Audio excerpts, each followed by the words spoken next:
তো আমরা লাস্ট ক্লাসে দেখেছিলাম চতুর্ভুজ পর্যন্ত। চতুর্ভুজের আয়তক্ষেত্র দেখেছিলাম। আজকে আমরা আয়তক্ষেত্রের পরে আহ, বর্গক্ষেত্র, সামান্তরিক এই দুইটা দেখার ট্রাই করব।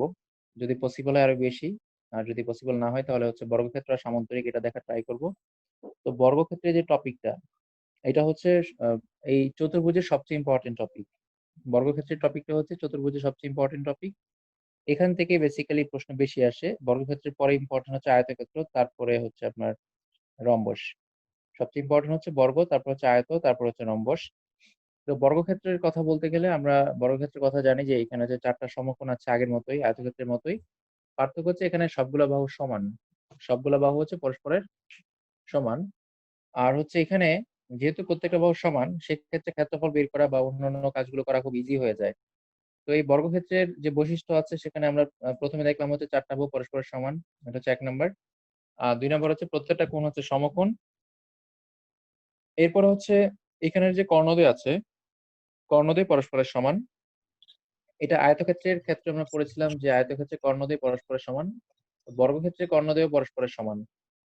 আরেকটা বিষয় হচ্ছে যে বর্গক্ষেত্রের কর্ণদ্বয় পরস্পরকে সমকোণে সমাদ্বিখণ্ডিত করে। অর্থাৎ একটা যদি বর্গক্ষেত্র আমরা নেই, এখানে দেখবো যে একটা কর্ণ আরেকটা কর্ণকে সমান দুই ভাগে ভাগ তো করেই, পাশাপাশি কর্ণ দুইটা পরস্পরকে সমকোণে সমাদ্বিখণ্ডিত করে। আমরা যদি এখানে কর্ণ নেই, তাহলে আমরা দেখবো যে এখানে যে কর্ণটা আছে, এই কর্ণটা সমান, এবং একটা কর্ণ আরেকটা কর্ণকে সমদ্বিখণ্ডিত করে, অর্থাৎ সমান দুই ভাগে ভাগ করে। পাশাপাশি এইখানে সমকোণ তৈরি হয়, মানে চারটা সমকোণ তৈরি হয়। তো আমরা জানি যেখানে সমকোণ তৈরি হবে সেখানে সমকোণের ত্রিভুজ তৈরি হবে। তো এখানে কি হবে, পরস্পরকে সমকোণে সমাদ্বিখণ্ডিত করে, যেখানে চারটা সমকোণ তৈরি হবে, এবং পাশাপাশি চারটা সমকোণের কারণে এখানে চারটা সমকোণের ত্রিভুজ তৈরি হবে। তার মানে এই আয়তক্ষেত্রের সাথে বর্গক্ষেত্রের মূল পার্থক্যটা এখানে কর্ণের দিয়ে যদি আমরা চিন্তা করি, কর্ণের দিয়ে চিন্তা করলে দেখবো যে এখানে চারটা সমকোণ থাকবে, অর্থাৎ চারটা সমকোণী ত্রিভুজ তৈরি হবে। আর আর বাকি সবকিছুই আয়তক্ষেত্রের মতো। আরেকটা বিষয় যে ওখানে বিপরীত বাহু দুইটা মানে সমান ও সমান্তরাল ছিল, এখানে চারটা বাহু পরস্পরের সমান ও সমান্তরাল। তো এরপর এখানে যে বিপরীত বাহু দুইটা সমান্তরাল, আর মানে চারটা বাহু সমান। আর এইখানে যেহেতু প্রত্যেকটা কোণ সমকোণ, তাহলে এখানে চারটা সমকোণী ত্রিভুজ তৈরি হবে। মনে রাখতে হবে সমকোণী ত্রিভুজ তৈরি হয় শুধু দুইটা ক্ষেত্রে, একটা রম্বস আর একটা বর্গক্ষেত্র। রম্বস আর বর্গক্ষেত্র এই দুইটা ক্ষেত্রে সমকোণী ত্রিভুজ তৈরি হবে, আমরা সামনে দেখব। তো এখান থেকে যে সূত্রগুলো আছে যদি আমরা সূত্রগুলো দেখতে চাই, তাহলে আমরা দেখব যে আমরা পড়েছিলাম যে আয়তক্ষেত্রের ক্ষেত্রফল দৈর্ঘ্য ইন্টু প্রস্থ। তো এখানে দৈর্ঘ্য এ, প্রস্থ এ। দৈর্ঘ্য এ, প্রস্থ এ। যদি দৈর্ঘ্য এ, প্রস্থ এ হয়, সবই যদি এ হয়, তাহলে ক্ষেত্রফলের সূত্রটা হয়ে যাবে এই যে দৈর্ঘ্য ইন্টু প্রস্থ, অর্থাৎ এ ইন্টু এ যদি গুণ করি আমরা, হয়ে যাবে এ স্কয়ার। তাহলে ক্ষেত্রফল এ স্কয়ার। পরিসীমা 4 বাহুর যোগফল। পরিসীমা 4 বাহুর যোগফল, অর্থাৎ চারটাই যোগ করলে হবে 4a। পরিসীমা 4 বাহুর যোগফল। আর যদি প্রত্যেকটা বাহু বের করতে বলে, অর্থাৎ আমরা জানি ক্ষেত্রফল এ স্কয়ার।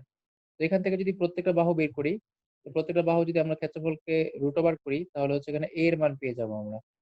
অর্থাৎ যদি আপনাকে বলে কোন একটা বর্গক্ষেত্রের ক্ষেত্রফল 16, প্রত্যেকটা বাহু কত, তো আপনি যদি ক্ষেত্রফলকে বর্গমূল করেন, তাহলে আপনি পেয়ে যাবেন প্রত্যেকটা বাহুর দৈর্ঘ্য। তাহলে আপনি যদি বাহুর দৈর্ঘ্য জানেন, সেখান থেকে ক্ষেত্রফল বের করতে পারবেন। আবার ক্ষেত্রফল জানলে বাহুর দৈর্ঘ্য বের করতে পারবেন। তো এরপর আমরা কর্ণের দৈর্ঘ্য জানি √2 × a। এটা কোত্থেকে এসেছে, আমরা গত ক্লাসে আয়তক্ষেত্র দেখেছিলাম সেখান থেকেই। অর্থাৎ এখানে যে সূত্র আছে অতিভুজ স্কয়ার ইকুয়াল লম্ব স্কয়ার প্লাস ভূমি স্কয়ার, সেটা থেকে বের হয়েছে। ধরেন আমরা যদি বলি যে এখানে দুইটা বাহু a, তাহলে এই যে কর্ণটা, এই কর্ণটা এখানে যে সমকোণী ত্রিভুজটা আছে, এখানে একটা 90 ডিগ্রি যদি ধরি আমরা, তাহলে এখানে একটা সমকোণী ত্রিভুজ আছে। তো এই সমকোণী ত্রিভুজের, অর্থাৎ এই যে ত্রিভুজটা, এই ত্রিভুজের কর্ণ বা এই ত্রিভুজের, আমরা যেটা বলছি যে কর্ণ বর্গের, সেই কর্ণটা ত্রিভুজের অতিভুজ। তো অতিভুজের সূত্র অতিভুজ স্কয়ার ইকুয়াল লম্ব স্কয়ার প্লাস ভূমি স্কয়ার। এখানে অতিভুজের মান অতিভুজ ইকুয়াল লম্ব স্কয়ার প্লাস ভূমি স্কয়ার। অর্থাৎ যদি আমরা অতিভুজ বের করতে চাই, তাহলে রুট ওভার লম্ব স্কয়ার প্লাস ভূমি স্কয়ার দিই, মানে root over a square plus b square. তো আমরা এখানে দেখলাম লম্ব a, ভূমি a। এখান থেকে আমরা পাই 2a স্কয়ার। অর্থাৎ আয়তক্ষেত্রের যদি ক্লাস আমরা করে থাকি, সেখানে যেভাবে বের করেছিলাম ঠিক সেভাবেই এখান থেকে আমরা বলতে পারি এখানে আসবে 2a স্কয়ার তো যদি যদি আমরা হচ্ছে এটাকে রুট করে দেই তাহলে আসবে হচ্ছে √2 ইনটু a। এটাকে যদি আমরা রুটটাকে ভেঙে দেই তাহলে আসবে হচ্ছে √2 ইনটু a। তো এখানে আমরা হচ্ছে কর্ণের দৈর্ঘ্য পেলাম √2 ইনটু a। তো এখানে একটা বিষয় সবাই ভালো করে ক্লিয়ার করেন। আ দেখেন একটু, ক্ষেত্রফলের মধ্যে a আছে, তারপর হচ্ছে পরিসীমার মধ্যে a আছে, তারপর হচ্ছে কর্ণের দৈর্ঘ্যের মধ্যেও a আছে। তো আপনি বর্গক্ষেত্রের যেটাই বের করতে যান না কেন, সব জায়গাতেই আপনার a এর মানটা বের করতে হবে। a এর মান বের করে তারপর হচ্ছে বসাতে হবে। অর্থাৎ আপনাকে দেখতে হবে যে সব ক্ষেত্রে a এর মান দেয়া আছে কিনা। তো a এর মান কোনোভাবে দেয়া না থাকলে সেটা আপনাকে বের করে নিতে হবে। আর a এর মান বের করলে বাকি সবগুলো ইজিলি বের হয়ে যাবে। তো এখান থেকে যে প্রশ্নগুলো আসবে, প্রশ্নগুলো হচ্ছে আপনাকে একটা বাহু দিয়ে বলতে পারে ক্ষেত্রফল কত? ক্ষেত্রফল দিয়ে বলতে পারে হচ্ছে বাহু কত? আচ্ছা। তারপর হচ্ছে আপনাকে বলতে পারে যে একটা বাহু দেয়া আছে তার কর্ণের দৈর্ঘ্য কত? কর্ণের দৈর্ঘ্য দেয়া আছে, বাহু কত? তারপর বলতে পারে বাহু দেয়া আছে, ক্ষেত্রফল কত? বলতে পারে আ বাহু দেয়া আছে, এখান থেকে বলতে পারে আপনার হচ্ছে কর্ণের দৈর্ঘ্য কত বলছিলাম। তো কর্ণের দৈর্ঘ্য দেয়া আছে সেখান থেকে বলতে পারে ক্ষেত্রফল কত। অর্থাৎ এখানে যতগুলো জিনিস আছে সবগুলোর সাথে কানেক্টেড। আপনাকে বলতে পারে পরিসীমা দেয়া আছে, ক্ষেত্রফল কত। যেটাই বলুক না কেন, প্রশ্ন যাই হোক না কেন, ১ম এ আপনাকে a এর মান বের করে নিতে হবে। a এর মান বের করে বাকি সবগুলোর যে সূত্রগুলো আছে সূত্র অনুযায়ী আপনি হচ্ছে মান বসিয়ে দিবেন। তো আমরা এখানে ১ম যে ম্যাথটা আছে এটা 36 বিসিএস এর। 36 বিসিএস এ এসেছিল। বলা আছে কর্ণের দৈর্ঘ্য হচ্ছে 4√2 হলে আ ওই বর্গক্ষেত্রের ক্ষেত্রফল কত বর্গ একক? তো আমরা জানি হচ্ছে বর্গক্ষেত্রের ক্ষেত্রফল হচ্ছে a স্কয়ার। ক্ষেত্রফল হচ্ছে a স্কয়ার। তো এখানে a স্কয়ার এর মধ্যে যদি মান বসাতে যাই আমার হচ্ছে a এর মানটা লাগবে। তো a এর মানটা যদি আমি বের করতে পারি তাহলে ক্ষেত্রফলও বের করতে পারবো। তো a এর মান বের করার জন্য আমরা কর্ণের দৈর্ঘ্যের সূত্রটা এপ্লাই করতে পারি। তো কর্ণের দৈর্ঘ্যের সূত্রটা কি? কর্ণের দৈর্ঘ্যের সূত্র হচ্ছে √2 ইনটু a। আমরা একটু আগে দেখলাম কর্ণের দৈর্ঘ্য হচ্ছে √2 ইনটু a। তো আমরা এটা এপ্লাই করছি এইজন্য আমরা এখান থেকে a এর মানটা বের করে নিব। তো এখান থেকে a এর মানটা ইজিলি বের হয়ে যাবে, কারণ যদি আমরা হচ্ছে কর্ণের দৈর্ঘ্য লিখি √2 ইনটু a, তো আমাদের প্রশ্নে দেওয়া আছে কর্ণের দৈর্ঘ্য হচ্ছে 4√2। তো দুই পাশ থেকে আমরা √2 বাদ দিতে পারি। যদি আমরা দুই পাশ থেকে √2 বাদ দেই তাহলে আমরা a এর মান পেয়ে যাব শুধু 4। অর্থাৎ আমরা a পেয়ে গেলাম 4। যদি a এর মান 4 পেয়ে যাই, a এর মান যদি আমরা 4 পেয়ে যাই তাহলে ক্ষেত্রফল কিন্তু ইজিলি বের হয়ে যাবে। এখান থেকে আমরা a পেলাম 4, এর মানটা হচ্ছে আপনি ক্ষেত্রফলের সূত্রে বসিয়ে দিবেন। তো এখানে প্রশ্নে হচ্ছে কর্ণের দৈর্ঘ্য দেয়া ছিল। আমরা কর্ণের দৈর্ঘ্য থেকে বাহুটা বের করে নিলাম। সেটা যদি এখানে বসিয়ে দেই তাহলে হচ্ছে 4 স্কয়ার সমান হচ্ছে 16। যদি a এর মান 4 বসাই এটাকে স্কয়ার করলে চলে আসে হচ্ছে 16। তো দেখেন আমি কি বলেছি শুরুতে যে এখানে যেটাই আপনাকে বের করতে বলুক না কেন, শুরুতে দেখতে হবে যে বাহুর মানটা দেয়া আছে কিনা। বাহুর মানটা দেয়া না থাকলে বাহুর মানটা বের করে নিতে হবে। তো এই প্রশ্নটা কিন্তু আমি রিভার্স করেও আপনাকে বলতে পারি। আপনাকে বলতে পারি যে একটা বর্গক্ষেত্রের ক্ষেত্রফল 16, তার কর্ণের দৈর্ঘ্য কত? বলতে পারি যে একটা বর্গক্ষেত্রের ক্ষেত্রফল 16, তার কর্ণের দৈর্ঘ্য কত? তো ক্ষেত্রফল 16 দেয়া আছে, সেখান থেকে কর্ণের দৈর্ঘ্য বের করতে হবে। মানে উল্টা ম্যাথটা। আপনারা হচ্ছে প্রশ্নটা অবশ্যই নোট করে নিবেন। বলা হচ্ছে একটা বর্গক্ষেত্রের ক্ষেত্রফল 16 হলে তার কর্ণের দৈর্ঘ্য কত? তো আমরা যদি রিভার্স ম্যাথটা করতে যাই তাহলে আমরা বলব ক্ষেত্রফল হচ্ছে a স্কয়ার, দেয়া আছে 16। এখান থেকে আপনি a এর মানটা বের করে নিতে পারেন। a এর মানটা বের করে নিতে পারেন। যদি দুই পাশে আমরা রুট করি তাহলে a এর মান চলে আসে 4। এখন বলেছে কর্ণের দৈর্ঘ্য কত? তো কর্ণের দৈর্ঘ্যের সূত্র আমরা জানি হচ্ছে √2 ইনটু a বা a√2 যেটাই বলি না কেন। a√2 বা √2 ইনটু a। তো আমরা কর্ণের দৈর্ঘ্যের সূত্রে বসিয়ে দিলাম যে a এর মান হচ্ছে 4 আর সূত্রে হচ্ছে √2 আছে। তো আমরা পেয়ে গেলাম কর্ণের দৈর্ঘ্য হচ্ছে 4√2। তো এইখান থেকে দেখেন আমরা এই ম্যাথটাকে রিভার্স করে করলাম। প্রশ্নে দেওয়া ছিল হচ্ছে ক্ষেত্রফল, প্রশ্নে দেওয়া ছিল ক্ষেত্রফল, সেখান থেকে আমরা বের করে ফেললাম হচ্ছে তার কর্ণের দৈর্ঘ্য। এখন এই প্রশ্নটা আরো অনেকভাবে দিতে পারে। আপনাকে বলতে পারে ক্ষেত্রফল যদি 16 হয় তার পরিসীমা কত? ক্ষেত্রফল যদি 16 হয় তার পরিসীমা কত? তো আমরা এখান থেকে কিন্তু পরিসীমা বের করতে পারি।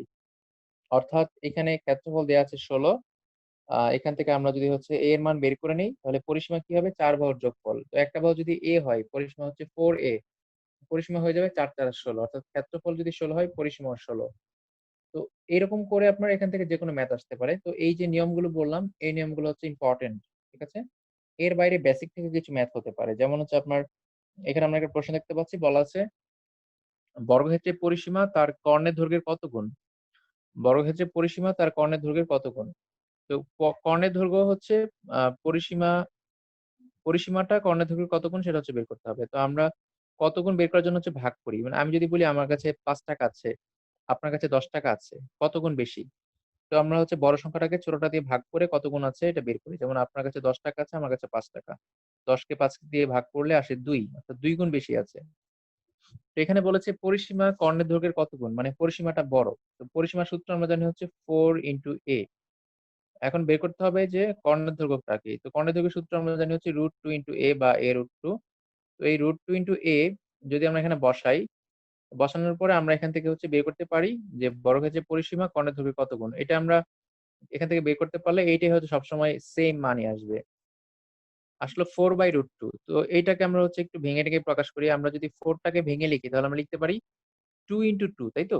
4 টাকে লিখতে পারি 2 এখন এই যে 2 আছে, এই 2 একটা 2 কে ভেঙে আমরা 2 টা √2 লিখতে পারি। একটা 2 কে ভেঙে আমরা 2 টা √2 লিখতে পারি কারণ 2 টা √2 গুণ করলে হয়ে যায় √2 স্কয়ার আর √2 স্কয়ার হলে হয়ে যায় 2। তো এটাকে আমরা হচ্ছে গুণ করে √2 করলাম। এখন এটা কেন করলাম? কারণ নিচের যে একটা √2 আছে এটা দিয়ে কাটার জন্য। আমরা যদি এই দুটো কেটে দেই তাহলে থাকবে হচ্ছে 2√2। তাহলে আমাদের যে প্রশ্নটা চেয়েছিল বর্গক্ষেত্রের পরিসীমা তার কর্ণের দৈর্ঘ্যের কত গুণ? আমরা বলতে পারি বর্গক্ষেত্রের পরিসীমা তার কর্ণের দৈর্ঘ্যের 2√2 গুণ বড়। বর্গক্ষেত্রের পরিসীমা তার কর্ণের দৈর্ঘ্যের 2√2 গুণ বড়। তাহলে আশা করি বুঝতে পেরেছেন। এরপর হচ্ছে আমরা আ আরো ম্যাথ দেখব। যেগুলো আমরা একটু আগে দেখে ফেলেছি এই নিয়মের ম্যাথ। তো আমি যে নিয়মগুলো বললাম প্রশ্ন আসলে এরকম ধরনের ম্যাথই আসবে। এখানে বলা হচ্ছে কি বর্গক্ষেত্রের এক বাহুর দৈর্ঘ্য হচ্ছে ৮ ফুট। কর্ণের দৈর্ঘ্য কত? তো আপনারা কর্ণের দৈর্ঘ্যের সূত্র জানেন 2√2। এক বাহুর দৈর্ঘ্য দেয়া আছে, বের করতে বলেছে কর্ণের দৈর্ঘ্য কত? তো কর্ণের দৈর্ঘ্য সূত্রটা কি? কর্ণের দৈর্ঘ্য সূত্র হচ্ছে √2 তাই তো? √2 বা a√2 যেটাই বলি না কেন। তো এখানে বাহুর দৈর্ঘ্য দেয়া আছে ৮। তাহলে কর্ণের দৈর্ঘ্য হচ্ছে 8√2 মানে 8√2। কর্ণের দৈর্ঘ্যের সূত্র হচ্ছে √2 বা a√2। তো এখানে বলা আছে বাহুর দৈর্ঘ্য। তো বাহুর দৈর্ঘ্য যদি a হয় তাহলে অ্যান্সার হবে a√2। তাহলে এখানে বাহুর দৈর্ঘ্য এর বদলে ৮ দেয়া আছে তাহলে অ্যান্সার হবে 8√2। তো আমি যে নিয়মগুলো বললাম প্রশ্ন কিন্তু এই নিয়মগুলোতে আসবে। ঠিক আছে? তারপর বলা আছে যে একটি বর্গক্ষেত্রের এক বাহুর দৈর্ঘ্য ৮ ফুট হলে ওই বর্গক্ষেত্রের কর্ণের উপর অঙ্কিত বর্গক্ষেত্রের ক্ষেত্রফল কত? একটি বর্গক্ষেত্রের এক বাহুর দৈর্ঘ্য হচ্ছে ৮ ফুট। ওই বর্গক্ষেত্রের কর্ণের উপর অঙ্কিত বর্গক্ষেত্রের ক্ষেত্রফল কত? তো আমরা চিত্রটা এঁকে নিই এটা বোঝার জন্য। প্রশ্নে বলা আছে একটি বর্গক্ষেত্রের এক বাহুর দৈর্ঘ্য ৮ ফুট। তো আমরা এমন একটা বর্গক্ষেত্র নিব যেটার হচ্ছে একটা বাহুর দৈর্ঘ্য ৮ ফুট। এই যে একটা বর্গক্ষেত্র নিয়ে নিলাম।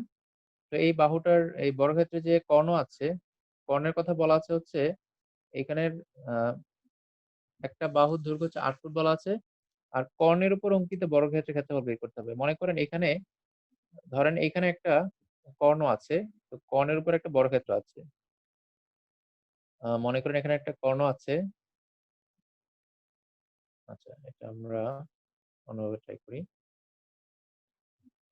এইখানে মনে করেন একটা কর্ণ আছে। তো কর্ণের উপর অঙ্কিত বর্গক্ষেত্রের ক্ষেত্রফল আপনাকে বের করতে হবে। তো আমি কর্ণটা নিলাম। কর্ণের উপর একটা বর্গক্ষেত্র আঁকলাম। একটা বর্গক্ষেত্র আঁকার চেষ্টা করলাম। তো যদিও বর্গক্ষেত্র পুরোপুরি হয় নাই। ধরে নিলাম এটা হচ্ছে একটা বর্গক্ষেত্র। তো এখন আপনাকে বের করতে হবে এই যে উপরে যে বর্গক্ষেত্রটা আছে তার ক্ষেত্রফল কত? তো এখন ধরেন আমরা যদি বলি যে নিচের বর্গক্ষেত্রটা যদি ধরি যে এই লাল কালারের বর্গক্ষেত্রটা নাই এখানে। তাহলে এই বর্গক্ষেত্রের ক্ষেত্রফল বের করার জন্য আপনি কি জানেন? আপনি জানেন হচ্ছে এখানকার বাহুর দৈর্ঘ্য কত, সেই বাহুর দৈর্ঘ্যটা কত সেটা বের করতে হবে। এখানে বাহুর দৈর্ঘ্য যদি আপনি জানেন, বাহুর দৈর্ঘ্যটাকে আপনি জানা থাকলে আপনার সেটাকে স্কয়ার করে দিলে ক্ষেত্রফল বের হয়ে যাবে। অর্থাৎ আপনার এই যে বর্গক্ষেত্রটা নিয়েছি সেটার একটা বাহুর দৈর্ঘ্য আপনাকে জানতে হবে। তো এই বাহুর দৈর্ঘ্যটা যদি আপনি জানেন তাহলে কিন্তু ইজিলি ক্ষেত্রফল বের করতে পারবেন। তো এই বাহুর দৈর্ঘ্যটা বের করার জন্য আমরা কি করব? আমরা দেখব আমাদের কি মান দেওয়া আছে। আমাদের এখানে ১ম যে বর্গটা আছে সেটার দেয়া আছে হচ্ছে একটা বাহুর দৈর্ঘ্য ৮ ফুট। মানে এটা দেয়া আছে হচ্ছে ৮। তার মানে প্রত্যেকটা বাহু হচ্ছে ৮। তো আমরা দেখছি যে এই যে লাল যে বর্গটা আছে এই বর্গের যে কর্ণ, এই কর্ণটা হচ্ছে এই কর্ণটা হচ্ছে ওই বর্গের একটা বাহু। তো আমরা যদি এই কর্ণটা বের করতে পারি, এই বর্গের বাহু কিন্তু বের হয়ে যাবে। তো এইখানে দেখেন এটা একটা সমকোণী ত্রিভুজ। এটা একটা সমকোণী ত্রিভুজ। সমকোণী ত্রিভুজের আ লম এ একটা বাহু দেওয়া আছে ৮ মানে লম্ব ৮, ভূমি ৮ অর্থাৎ এটাকে বলতে পারি সমকোণী সমদ্বিবাহু ত্রিভুজ। তা আমরা পড়েছি যে সমকোণী সমদ্বিবাহু ত্রিভুজের যে ২ টা বাহু সমান থাকে, সমান হলে কর্ণের দৈর্ঘ্য হয় যে বাহুটা দেয়া থাকবে তার সাথে √2 হবে। আপনাদের মনে থাকার কথা। আমরা পড়েছিলাম যে যদি সমকোণী সমদ্বিবাহু ত্রিভুজের বাহু যদি আমরা ধরি, ধরেন আমি আ বাহু নিলাম। একটা বাহু যদি 2 হয় তাহলে এটাও তো 2 হবে। যেহেতু সমকোণী সমদ্বিবাহু ত্রিভুজ। একটা বাহু যদি 2 হয় তাহলে আরেকটা বাহু কি হবে? 2 হবে তাহলে এইটা হবে কত 2√2। যদি এই বাহুটা যদি 3 হয়, এটাও যদি 3 হয় তাহলে এটা হবে 3√2। এরকম করে আমরা হচ্ছে সমকোণী সমদ্বিবাহু ত্রিভুজে পড়েছিলাম। যদি আপনার কারোর যদি ওই ক্লাসটা দেখার বাকি থাকে সেটা অবশ্যই দেখে নিবেন। তাহলে আমরা এখান থেকে পেয়ে গেলাম যে এইখানের কর্ণের দৈর্ঘ্য হচ্ছে 8√2, যেটা হচ্ছে আমাদের এই বাহুর এই আ বর্গক্ষেত্রের একটা বাহু। তো একটা বাহু যদি 8√2 হয় তার ক্ষেত্রফল কত হবে? তার ক্ষেত্রফল হবে বাহু স্কয়ার। তো 8√2 কে স্কয়ার করলে অ্যান্সার বের হয়ে যাবে। অর্থাৎ আপনারা যদি সমকোণী সমদ্বিবাহু ত্রিভুজের অংশটা যদি ভালো করে দেখে থাকেন, তাহলে কিন্তু আপনার জন্য এই অংশটা একেবারে ইজি হয়ে গেল। আপনার কোন ধরনের ক্যালকুলেশন করা লাগলো না। আপনি ইজিলি বের করে ফেলতে পারলেন। তো এইজন্য ত্রিভুজটা হচ্ছে আপনার বিশেষ করে সমকোণী ত্রিভুজটা বর্গক্ষেত্র থেকে শুরু করে সবগুলোর সাথে কানেক্টেড। মানে বর্গ রম্বসে আপনি পাবেনই পাবেন। তো এই যে বেগ স্কয়ার করলে হবে ৮ কে স্কয়ার করলে হয় ৮ ৮ ৬৪। আর এখানে √2 কে স্কয়ার করলে হবে 2। ৬৪ আর 2 গুণ করলে হবে ১২৮। কি করলাম? ৮ কে স্কয়ার করলে হবে ৬৪, ৮ কে স্কয়ার করলে হবে ৬৪ আর √2 কে স্কয়ার করলে হবে শুধু 2। ৬৪ আর 2 গুণ করলে হবে ১২৮। তাহলে আমরা এখান থেকে পেয়ে গেলাম কি? পেয়ে গেলাম হচ্ছে আমাদের বর্গক্ষেত্রের ক্ষেত্রফল। অ্যান্সার হচ্ছে ১২৮। তো এখানে আমরা কিভাবে করলাম? আমরা কথা মতো শুধু আমরা চিত্রটা এঁকে নিয়েছি। চিত্রটা এঁকে তারপর হচ্ছে চিত্রের উপর একটা বাহু নিয়েছি। যে বাহুটা হচ্ছে ওই পরের যে বর্গক্ষেত্র তার একটা কর্ণ। তো কর্ণের দৈর্ঘ্যটা বের করলেই ওই বাহুর ক্ষেত্রফল বের হয়ে গেছে। সেটাকে স্কয়ার করলে হচ্ছে বর্গক্ষেত্রের ক্ষেত্রফলটা বেরিয়ে আসছে। তো এই ম্যাথটা খুবই গুরুত্বপূর্ণ। এটা যেহেতু বিসিএস এ এসেছে এবং এটা বিভিন্ন ধরনের গভর্নমেন্ট জব পরীক্ষাগুলোতে প্রায় সময় এটা আসতে দেখা যায়। তো এটা হচ্ছে একটু ভালো করে আপনারা করবেন। এরপরে আমরা বর্গক্ষেত্রের আরেকটা ম্যাথ দেখি। এখানেও কোন ম্যাথ নাই। এখানে বেসিক থেকে প্রশ্ন করেছে যে একটা সরলরেখার উপর অঙ্কিত বর্গক্ষেত্রের ক্ষেত্রফল ওই সরলরেখার ৩ ভাগের ১ ভাগের উপর অঙ্কিত বর্গক্ষেত্রের ক্ষেত্রফলের কত গুণ? তো এইখানে যে প্রশ্নটা সেটা হচ্ছে বলা হয়েছে যে বর্গক্ষেত্রের কথা যে একটা রেখা আছে মনে করেন। আমি একটা রেখা টানলাম। তো এই রেখাটার উপর একটা বর্গক্ষেত্র আঁকা হয়েছে। ঠিক আছে? তো এই রেখাটার উপর যে বর্গক্ষেত্রটা আঁকা হয়েছে, তো এই যে বর্গক্ষেত্রটা আঁকা হলো সেটার যে হচ্ছে ক্ষেত্রফল আছে তার উপরে এই বর্গক্ষেত্রের উপরে আমরা আরেকটা ছোট একটা রেখা নিবো। অর্থাৎ এইখানে যে নিচের যে রেখাটা আছে এটাকে আমরা ৩ ভাগে ভাগ করব। প্রশ্নে বলা হয়েছে এটার ৩ ভাগের ১ ভাগ। এর উপর যদি একটা বর্গক্ষেত্র অঙ্কন করা হয়, এটার ৩ ভাগের ১ ভাগের উপর যদি একটা বর্গক্ষেত্র অঙ্কন করা হয়, তাহলে তার ক্ষেত্রফল কতটুকু হবে? অর্থাৎ বড়টার ক্ষেত্রফল ছোটটার ক্ষেত্রফলের চেয়ে কত গুণ বড় হবে? তো আমরা যদি এই যে বড় বর্গক্ষেত্রটা আছে, তো এইটার যে বাহু আছে এটা বলেছে যে বর্গক্ষেত্রের যে ক্ষেত্রফল আছে, তো তার মানে আমরা যে সরলরেখার উপর বর্গক্ষেত্রটা এঁকেছি, ওই সরলরেখার যদি ৩ ভাগের ১ ভাগের উপর একটা বর্গক্ষেত্র আঁকি, অর্থাৎ যদি আমরা এখানে একটা বর্গক্ষেত্র আঁকি, তো এই বর্গক্ষেত্রটা বড় এই বর্গক্ষেত্রটার চেয়ে বড় বর্গক্ষেত্রটা কত গুণ বড়? তো এটা আপনি অনেকভাবে করতে পারেন। তার মধ্যে একটা চিত্র এঁকে করতে পারেন। আপনি বলতে পারেন যে আমরা হচ্ছে বড় যে বর্গক্ষেত্রটা আছে সেটার মধ্যে এই ছোট বর্গক্ষেত্রের মতো করে আমরা হচ্ছে টোটাল ৯ টা বর্গক্ষেত্র আঁকতে পারবো। দেখেন আমরা হচ্ছে ছোট বর্গক্ষেত্রটার মতো করে কতগুলো বর্গক্ষেত্র নিচ্ছি। তো নিয়ে দেখা যাবে যে ছোট বর্গক্ষেত্রের যে বাহুর দৈর্ঘ্য আছে সেই বাহুর দৈর্ঘ্য অনুযায়ী যদি আমরা কাটি, তাহলে টোটাল হচ্ছে আপনি বড় বর্গক্ষেত্রের মধ্যে পাবেন হচ্ছে ৯ টা বর্গক্ষেত্র। বড় বর্গক্ষেত্রের মধ্যে পাবেন আপনি ৯ টা বর্গক্ষেত্র। আর এই ৯ টা বর্গক্ষেত্র হচ্ছে কি এই ছোট বর্গক্ষেত্রের সমান। অর্থাৎ প্রত্যেকটা বর্গক্ষেত্র হচ্ছে এই ছোট বর্গক্ষেত্রের সমান। অর্থাৎ আমার ছোট রেখার উপর বর্গক্ষেত্র হচ্ছে ১ টা। আর এই বড় রেখার উপর বর্গক্ষেত্র হচ্ছে ৯ টা। তাহলে আমি বলতে পারি যে আমার বড় যে বর্গক্ষেত্রটা আছে সেটার ক্ষেত্রফল ছোট বর্গক্ষেত্রের ৯ গুণ বড়। এটা হচ্ছে চিত্র এঁকে দেখালাম। আর যদি এটা ম্যাথমেটিক্যালি করতে চান তাহলে আমরা বলতে পারি যে একটা রেখা যদি আপনি নেন, ধরেন এই রেখাটা নিলেন, এই রেখাটা নিলেন যার দৈর্ঘ্য হচ্ছে 3x। এই রেখাটা নিলাম যার দৈর্ঘ্য হচ্ছে 3x। আর এটার ৩ ভাগের ১ ভাগ করলে কত হবে? x হবে। মানে এটাকে যদি আমি ৩ ভাগ করি, ৩ দিয়ে ভাগ করি তাহলে হবে x। তাহলে এই বড় যে রেখাটা এটা আমি নিয়েছিলাম, এটার দৈর্ঘ্য কত ছিল? x। আর এখানে যে ছোট যে রেখাটা এটা হচ্ছে মানে ১ম টা ছিল 3x আর ছোট রেখাটা হচ্ছে x। এখন আমরা বের করব হচ্ছে বড়টার ক্ষেত্রফল ছোটটার চেয়ে কত গুণ বড়। তো এই 3x কে যদি আপনি স্কয়ার করেন তাহলে তার ক্ষেত্রফল পেয়ে যাবেন। কারণ হচ্ছে আমরা জানি ক্ষেত্রফল হচ্ছে বাহু স্কয়ার। তো বড়টার বাহু হচ্ছে 3x ধরেছিলাম, তার ক্ষেত্রফল হচ্ছে 3x স্কয়ার। তো এখান থেকে আর পাবো আমি 9x স্কয়ার, তাই তো? 9x square. আর ছোটটার বাহু হচ্ছে x। এটাকে যদি আমি স্কয়ার করি তাহলে ক্ষেত্রফল পেয়ে যাবো হচ্ছে x স্কয়ার। তো এখন এই বড়টা ছোটটার চেয়ে কত গুণ বড়? আমি যদি 9x স্কয়ার কে x স্কয়ার দিয়ে ভাগ করি তাহলে অ্যান্সার পাবো হচ্ছে 9। 9 এক্স স্কয়ারকে যদি এক্স স্কয়ার দিয়ে ভাগ করি তাহলে এক্স স্কয়ার কাটা থাকবে হচ্ছে শুধু 9। তাহলে আমরা বলতে পারি যে বড় যে বর্গক্ষেত্রটা ছোট বর্গের চেয়ে হচ্ছে 9 গুণ বড়। এটা হচ্ছে ম্যাথমেটিক্যালি করলে। আর আমরা চিত্রের সাহায্যে দেখতে পারলাম, চিত্রের সাহায্যে করা যাবে। এই ছিল হচ্ছে বর্গক্ষেত্র নিয়ে হচ্ছে আমার কিছু টাইপ। আপনাদের আজকে ইনশাআল্লাহ শীট দিয়ে দিব। শীটের মধ্যে হচ্ছে আরো কিছু প্র্যাকটিস আছে, সেগুলো আপনারা ট্রাই করবেন। তারপর সামান্তরিক দেয়া আছে। সামান্তরিক হচ্ছে বাকিগুলোর মতোই। এখানে বিপরীত বাহুগুলো পরস্পরের সমান্তরাল। সমস্যা হচ্ছে এখানে কোন কোণ সমকোণ না। এখানে কোন কোণ হচ্ছে সমকোণ না। আর হচ্ছে এই যে রম্বসের কর্ণ মানে সামুদ্রিকের যে কর্ণদ্বয়, এটাও পরস্পরকে কি করবে? সমান ২ ভাগে ভাগ করবে। অর্থাৎ এখানে যদি আমি বলি যে এইখানের একটা কর্ণ আছে ১০ সেন্টিমিটার আর এখানে একটা কর্ণ আছে ৮ সেন্টিমিটার। তাহলে এই ১০ সেন্টিমিটারটা ২ ভাগে ভাগ হবে। এদিকে ৫, এদিকে ৫। আবার ৮ সেন্টিমিটারটা ২ ভাগে ভাগ হবে। এদিকে ৪, এদিকে বর্গক্ষেত্রের কর্ণ ২ টা সমান। আয়তক্ষেত্র আর বর্গক্ষেত্র এই ২ টার কর্ণদৈর্ঘ্য সমান। কিন্তু রম্বস আর সামান্তরিক এই ২ টার কর্ণের দৈর্ঘ্য সমান না। একটা বড়, একটা ছোট। রম্বস আর সামান্তরিকের কর্ণের দৈর্ঘ্য সমান না। একটা বড় আরেকটা ছোট। তো এইখানে আমরা একটা সামান্তরিক দেখতে পাচ্ছি। সামান্তরিকের মধ্যে বলা আছে যে এবি আর হচ্ছে সিডি বাহু পরস্পর সমান, অর্থাৎ এই উপরের বাহুটা নিচের বাহু সমান। আর এই পাশের ২ টা বাহু পরস্পরের সমান আর এরা হচ্ছে পরস্পরের সমান্তরাল। আর এখানে কোনো সমকোণ নাই। অর্থাৎ একটা কোণ এখানে ৯০ ডিগ্রি নাই। প্রত্যেকটা কোণ হচ্ছে আলাদা। আর হচ্ছে আরেকটা বিষয় হচ্ছে এইখানে আ বিপরীত কোণগুলোর সমষ্টি হচ্ছে ১৮০ ডিগ্রি।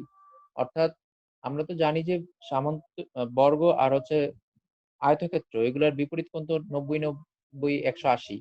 কিন্তু এখানে হচ্ছে ২ টা কোণ এর কোনটাই সমকোণ না। কিন্তু ২ টা কোণের কোনটাই সমকোণ না। কিন্তু হচ্ছে এখানে যেটা হয় সেটা হচ্ছে বিপরীত কোণ ২ টা বিপরীত কোণ ২ টা না, এটা হচ্ছে সন্নিহিত কোণ ২ টা। আমি আপনাদের চিত্রকে দেখাচ্ছি। সন্নিহিত কোণ ২ টার সমষ্টি হচ্ছে ১৮০ ডিগ্রি। ধরেন আমি যদি এখানে বলি যে এইটা হচ্ছে একটা কোণ আর এটা হচ্ছে একটা কোণ। তো এই ২ টা কোণ মিলে হচ্ছে ১৮০ ডিগ্রি হবে। আপনাকে যদি বলে দেয় যে এটা হচ্ছে ৭০ ডিগ্রি, যদি এটা আপনাকে বলে দেয় যে একটা কোণ ৭০ ডিগ্রি তাহলে এই কোণটা কত? আপনি বের করে ফেললেন যে ২ টা মিলে তো ১৮০। তাহলে ১৮০ থেকে ৭০ বাদ দিলে এটা হবে ১১০ ডিগ্রি। তাহলে সামান্তরিকের ক্ষেত্রে ২ টা সন্নিহিত কোণের সমষ্টি হচ্ছে সবসময় ১৮০ ডিগ্রি। সামান্তরিকের ক্ষেত্রে ২ টা সন্নিহিত কোণের সমষ্টি সবসময় ১৮০ ডিগ্রি।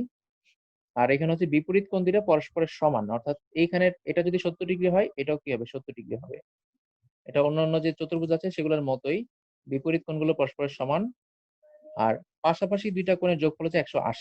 পাশাপাশি ২ টা কোণের যোগফল হচ্ছে ১৮০। অর্থাৎ এইটা এই যে ৭০ ডিগ্রি তার সন্নিহিত কোণ হচ্ছে এটা। তো এটা যদি ৭০ ডিগ্রি হয়, এটা হবে ১১০ ডিগ্রি। আবার এটা যদি ১১০ ডিগ্রি হয়, এটা সন্নিহিত কোণ হচ্ছে এটা। তাহলে এটা হবে ৭০ ডিগ্রি। আবার এটা যদি ৭০ ডিগ্রি হয়, এটা হবে ১১০ ডিগ্রি। এভাবে করে একটা কোণ দেয়া থাকলে বাকি সবগুলো কোণ বের করা যাবে। সামান্তরিক ক্ষেত্রে মনে রাখতে হবে যে সামান্তরিকের কর্ণ ২ টা পরস্পরের অসমান। একটা কর্ণ আরেকটা কর্ণকে সমান ২ ভাগে ভাগ করে কিন্তু সমকোণ নাই, কোথাও কোনো সমকোণ নাই। আর হচ্ছে পাশাপাশি ২ টা কোণের যোগফল অর্থাৎ ২ টা সন্নিহিত কোণের যোগফল হচ্ছে ১৮০ ডিগ্রি। ক্ষেত্রফল হচ্ছে আমরা জানি যে সামান্তরিক ক্ষেত্রফল হচ্ছে ভূমি ইনটু উচ্চতা। তো ভূমি ইনটু উচ্চতা কোত্থেকে এসেছে? এটা একেবারেই সিম্পল। আমরা যদি হচ্ছে এখান থেকে একটা ত্রিভুজকে চিন্তা করি, যেকোনো একটা ত্রিভুজকে। এই যে ত্রিভুজটা আছে, এই ত্রিভুজের ক্ষেত্রফল আপনি জানেন হাফ ইনটু ভূমি ইনটু উচ্চতা, তাই তো? এই ত্রিভুজের ক্ষেত্রফল হচ্ছে হাফ ইনটু ভূমি ইনটু উচ্চতা। তো আপনি যদি একটা ত্রিভুজ বের করতে পারেন, আমরা জানি কর্ণ সামান্তরিককে সমান ২ ভাগে ভাগ করে। কর্ণ সামান্তরিককে সমান ২ ভাগে ভাগ করে। তো একটা ত্রিভুজের ক্ষেত্রফল যদি হয় হাফ ইনটু ভূমি ইনটু উচ্চতা, তাকে দ্বিগুণ করলে পুরোটা সামান্তরিক চলে আসবে। অর্থাৎ একটা ত্রিভুজ হচ্ছে হাফ ইনটু ভূমি ইনটু উচ্চতা। এটাকে ডাবল করলে হয়ে যাবে সবটা সামান্তরিক। তো হাফ ইনটু ভূমি ইনটু উচ্চতা এটাকে ২ গুণ করলে হাফের সাথে এই 2 টা কাটা যায়। কাটা গেলে থাকে হচ্ছে শুধু ভূমি ইনটু উচ্চতা। আমরা জানি ত্রিভুজের ক্ষেত্রফল হাফ ইনটু ভূমি ইনটু উচ্চতা। এখানে ত্রিভুজ আছে ২ টা। তো ২ টা হাফ ইনটু ভূমি ইনটু উচ্চতা যদি আমি হচ্ছে যোগ করি হয়ে যাবে একটা ভূমি ইনটু উচ্চতা। তো ক্ষেত্রফল হচ্ছে ভূমি ইনটু উচ্চতা, অর্থাৎ আপনাকে উচ্চতাটা বলা থাকবে আর ভূমিটা বলা থাকবে। যদি এরকম বলা থাকে তাহলে আপনি অর্থাৎ ভূমি হচ্ছে এটা আর উচ্চতা হচ্ছে এখান থেকে আ এই বরাবর থাকবে। যেখানে হচ্ছে ৯০ ডিগ্রি হবে সেটার কি হবে? উচ্চতা হবে। যেখানে সমকোণ হয় সেখানে উচ্চতা হয়। তো এই ভূমি হচ্ছে B আর উচ্চতা হচ্ছে H। এই ২ টার মান যদি আপনার জানা থাকে তাহলে আপনি সামান্তরিক ক্ষেত্রফলটা বের করতে পারবেন। আর পরিসীমা তো আগের মতোই। পরিসীমা হচ্ছে আপনার 2 ইনটু দৈর্ঘ্য প্লাস প্রস্থ, অর্থাৎ যতগুলো বাহু আছে সবগুলো যোগ করে দিলেই পরিসীমা। এখানে ৪ টা বাহু আছে। ৪ টা বাহু যোগ করে দিলেই হচ্ছে পরিসীমাটা বের হয়ে যাবে। তো ১ম এ যে বিষয়টা সেটা হচ্ছে আমরা এখান থেকে যে জিনিসটা দেখব সেটা হচ্ছে সামান্তরিকে যে ২ টা সন্নিহিত কোণ আছে, বলেছে একটা এক সন্নিহিত কোণের একটা যদি হয় ১১৫ ডিগ্রি অপরটি কত? তো এখানে সন্নিহিত কোণ যেকোনো জায়গায় হতে পারে। মানে আমি যদি ধরি যে এখানে একটা কোণ, হ্যাঁ? এখানে একটা কোণ আছে আর এখানে একটা কোণ আছে। এখন বলেছে যে এই ২ টা সন্নিহিত কোণের একটা কোণ হচ্ছে ১১৫ ডিগ্রি। অপরটি কত? আপনারা একটু অ্যান্সারটা তাড়াতাড়ি করে কমেন্টে দিয়ে দেন। বলেছে একটা যদি হয় ১১৫ ডিগ্রি অপরটি কত? তো আমরা হচ্ছে জানি যে সামান্তরিকের ক্ষেত্রে ২ টা সন্নিহিত কোণের সমষ্টি হচ্ছে ১৮০ ডিগ্রি। তো ১৮০ থেকে যদি ১৫ বাদ দেই, মানে ১১৫ বাদ দেই, তাহলে কত থাকবে? ১৬৫ ডিগ্রি। মানে ৬৫ ডিগ্রি, ১০০ না ৬৫ ডিগ্রি হবে। অর্থাৎ ১৮০ থেকে যদি আমরা ১১৫ বাদ দেই, তাহলে হবে ৬৫ ডিগ্রি। তো পাশাপাশি ২ টা কোণের সমষ্টি হচ্ছে ১৮০ ডিগ্রি। সেখান থেকে যদি আমি বাদ দেই ১১৫ ডিগ্রি, তাহলে থাকবে হচ্ছে ৬৫ ডিগ্রি। তো এইটা ছিল হচ্ছে আপনার এমনি বেসিক থেকে প্রশ্ন। এরকম বেসিক থেকে প্রশ্ন সামুদ্রিক থেকে আসতে পারে। ঠিক আছে? এরপরে আমরা দেখি এখানে কি আছে।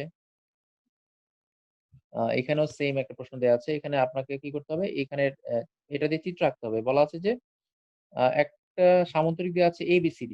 তো এই সামান্তরিকের হচ্ছে বলেছে যে ডিসি ভূমিকে ই পর্যন্ত বাড়াতে হবে। ডিসি ভূমিকে ই পর্যন্ত বাড়াতে হবে। তো আমি একটা সামুদ্রিক যদি আঁকার চেষ্টা করি তাহলে আমি আঁকতে পারি। একটা সামুদ্রিক আঁকলাম। আ এটা ধরেন একটা সামুদ্রিক আঁকলাম এখানে। তো বলেছে যে সামুদ্রিকের একটা ভূমিকে আমরা বাড়াবো কতটুকু পর্যন্ত? ই পর্যন্ত বাড়াবো। যেটা হচ্ছে ডিসি ভূমি বলেছে। এটা হচ্ছে তার ভূমি। সামুদ্রিকের ভূমি হচ্ছে এটা, যেটা হচ্ছে বলা আছে এটা হচ্ছে ডিসি। তো এটা যদি ডি হয় এটা হচ্ছে সি। তো ডিসি ভূমিকে বলেছে ই পর্যন্ত বাড়াতে। আমি ধরলাম এদিকে হচ্ছে বাড়লো ই পর্যন্ত। ঠিক আছে? এদিকে ই পর্যন্ত বাড়লো। তো এখন এ বি কোথায় হবে? আমি যদি এটা এ ধরি, মানে একটা সাইক্লিক আকারে হতে হয়। হয় ঘড়ির কাঁটার দিকে নাহলে বিপরীত দিকে। আমি যদি বলি এভাবে এ, তারপর বি, সি, ডি। এখানে একটা সাইক্লিক আকারে হয়েছে। সাইক্লিক হলে ঠিক থাকে। যদি আমি বলতাম এটা বি, এটা এ, তাহলে কিন্তু হতো না। বি, এ, সি, ডি হয় না। হয় এ, বি, সি, ডি এভাবে আসবে অথবা এ, বি, সি, ডি এভাবে যাবে। তো এখন কি মান দেয়া আছে দেখেন। বলা হচ্ছে এ, বি, সি, ডি সামান্তরিকের ডিসি ভূমিকে ই পর্যন্ত বাড়ানো হলো। কোণ বিএডি সমান হচ্ছে ১০০ ডিগ্রি। কোণ বিএডি সমান হচ্ছে ১০০ ডিগ্রি। অর্থাৎ এখানে হচ্ছে কোণ ১০০ ডিগ্রি। হলে কোণ বিসিই কত? বের করতে হবে কোণ বিসিই কত? অর্থাৎ এই বাইরের কোণটা কত? তো আপনারা একটু চেষ্টা করে দেখেন এটা পারেন কিনা? বলা আছে যে এবিসিডি সামান্তরিকের ডিসি ভূমিকে ই পর্যন্ত বাড়ালে কোণ বিএডি সমান ১০০ ডিগ্রি হলে কোণ বিসিই সমান কত? তো এখান থেকে আমরা যেটা করতে পারি, আমরা জানি যদি এইটা যদি ১০০ ডিগ্রি হয়, তাহলে এটা হবে ৮০ ডিগ্রি। কারণ ২ টা মিলে হচ্ছে কত? ১৮০। আবার আপনি এভাবে বলতে পারেন যে এটা যদি ১০০ ডিগ্রি হয়, তাহলে এটাও তার বিপরীত কোণটাও ১০০ ডিগ্রি। আপনি যদি বলেন যে এটা হচ্ছে ১০০ ডিগ্রি, তাহলে এটাও কি হবে? এই কোণটাও ১০০ ডিগ্রি হবে। কারণ বিপরীত কোণ ২ টা পরস্পরের সমান। তো এটা যদি ১০০ ডিগ্রি হয়, বাইরেরটা হবে ৮০ ডিগ্রি। কারণ এটা হচ্ছে এক সরল কোণ। সবটা হচ্ছে কত? এক সরল কোণ মানে হচ্ছে সবটা হচ্ছে ১৮০ ডিগ্রি। ১৮০ থেকে যদি ১০০ বাদ যায়, থাকবে হচ্ছে ৮০ ডিগ্রি। অর্থাৎ এই কোণটা যদি ১০০ হয়, তার বিপরীত কোণটাও ১০০। এই ২ টা মিলে হচ্ছে ১৮০। এটা যদি ১০০ হয়, বাইরেরটা হবে ৮০ ডিগ্রি। তারপর হচ্ছে আপনার সামুদ্রিকের ক্ষেত্রফল নির্ণয়ের সূত্র বিভিন্ন পরীক্ষায় এসেছে। তো সামুদ্রিক ক্ষেত্রফল নির্ণয়ের অনেকগুলো সূত্র আছে। তো সামুদ্রিক ক্ষেত্রফল নির্ণয়ের যে সূত্রগুলো আছে, তার মধ্যে একটা হচ্ছে আমি বললাম ভূমি ইনটু উচ্চতা। আরেকটা হচ্ছে ত্রিভুজের ক্ষেত্রফল দিয়ে বের করা। আপনাদের মনে আছে যে ত্রিভুজের ক্ষেত্রফলের একটা সূত্র ছিল half into AB sine theta. আপনাদের মনে আছে যে ত্রিভুজের একটা সূত্র হচ্ছে যদি ২ টা বাহু তাদের অন্তর্ভুক্ত কোণ দেয়া থাকে, তাহলে ত্রিভুজের সূত্র হচ্ছে ক্ষেত্রফল হয় half into AB sine theta. তো ওই সূত্রটাও সামুদ্রিকে এপ্লাই করা যাবে। তো আমরা যদি বলি যে এখানের যে সামুদ্রিকটা আছে, এখানে যে সামুদ্রিকটা আছে, তো এই সামুদ্রিকের যদি একটা ত্রিভুজের ক্ষেত্রফল যদি আমি বের করতে পারি। ধরেন এই ত্রিভুজের ২ টা বাহু আর তাদের একটা অন্তর্ভুক্ত কোণ দেয়া আছে। তো দেয়া থাকলে আপনি বলবেন যে এটার ক্ষেত্রফল হচ্ছে half into AB sine theta, তাই তো? Half into AB sine theta, half into AB sine theta. তো এই যে half into AB sine theta, এটা হচ্ছে একটা ত্রিভুজের ক্ষেত্রফল। আপনি যদি এখান থেকে ২ টা ত্রিভুজের ক্ষেত্রফল বের করতে চান, অর্থাৎ আমরা জানি হচ্ছে এখান থেকে যদি আমরা সবটা ত্রিভুজের ক্ষেত্রফল বের করতে চাই, অর্থাৎ এখানে ত্রিভুজ হচ্ছে একটা বের করলাম half into AB sine theta. এটাকে ডাবল করলে সামুদ্রিকটা পাওয়া যাবে। অর্থাৎ এখানে যে একটা ত্রিভুজ আছে, এটাকে ডাবল করলে সবটা সামুদ্রিক হয়ে যাবে। তো আমি ডাবল করার জন্য এর সাথে ২ গুণ করলেই হচ্ছে সামুদ্রিক ক্ষেত্রফল বের হয়ে যাবে। যদি এখানে একটা ২ নেই, ২ দিয়ে কাটা, ২ দিয়ে কাটা গেলে থাকবে হচ্ছে এবি সাইন থিটা। তাহলে আপনি বলতে পারেন যে ত্রিভুজের যত ক্ষেত্রফল সূত্র আছে যে হাফ ইনটু সামথিং, তো সেখান থেকে হাফটা বাদ দিলেই সামুদ্রিক ক্ষেত্রফলটা বের হয়ে যাবে। তাহলে আমরা বলতে পারি যে সামুদ্রিক ক্ষেত্রফল একটা হচ্ছে হাফ ইনটু আ সরি মানে ভূমি ইনটু উচ্চতা, এটা ছিল একটা সূত্র। আরেকটা হচ্ছে আমরা করেছিলাম হচ্ছে যদি ২ টা বাহু আর কোণ দেওয়া থাকে তাহলে ত্রিভুজের সূত্র হচ্ছে half into AB sin theta. সেখান থেকে আপনি হচ্ছে এখান থেকে বের করতে পারেন যে সামান্তরিক ক্ষেত্রফল হচ্ছে এবি sin থিটা। সামান্তরিক ক্ষেত্রফল হচ্ছে এবি sin থিটা।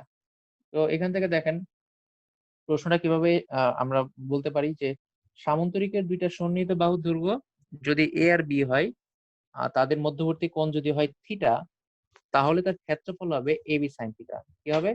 সামান্তরিকের ২ টি সন্নিহিত বাহুর দৈর্ঘ্য যদি দেওয়া থাকে আ এ আর বি, আর তাদের মধ্যবর্তী কোণ যদি দেওয়া থাকে, তাহলে ক্ষেত্রফলটা হবে half into AB sin theta.